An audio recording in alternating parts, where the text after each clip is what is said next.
আজ 13ই নভেম্বর। বিষয় জন্মশতবর্ষে ঋত্বিক। চলচ্চিত্র জগতে বাস্তবতার এক অসাধারণ রূপকার ছিলেন ঋত্বিক ঘটক। 2025 সালে পালিত হচ্ছে এই অনন্য চলচ্চিত্রকারের জন্মশতবর্ষ। 1925 সালের 4 নভেম্বর বর্তমান বাংলাদেশের রাজশাহীতে তার জন্ম। দেশভাগ, শরণার্থী জীবন, মানুষের বেদনা ও সংগ্রাম তার সৃষ্টির মূল অনুপ্রেরণা। ঋত্বিক ঘটকের চলচ্চিত্র কেবল গল্প নয়, ছিল সমাজ বাস্তবতার গভীর প্রতিবিম্ব। জন্মশতবর্ষ উপলক্ষে দেশ বিদেশে নানা অনুষ্ঠান, প্রদর্শনী ও আলোচনা অনুষ্ঠিত হচ্ছে।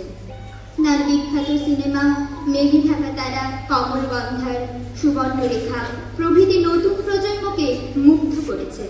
চলচ্চিত্র বিশারদরা বলেছেন, ঋত্বিক ঘটক ছিলেন কেবল পরিচালক নন, তিনি ছিলেন যুগবোধের এক দার্শনিক, যিনি সিনেমার ভাষায় ইতিহাসকে বর্ণনা করেছেন।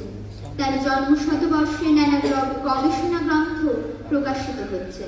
তরুণ চলচ্চিত্র নির্মাতারা তার সামাজিক চেতনা ও সাহসী শৈলী থেকে নতুন অনুপ্রেরণা পাচ্ছেন।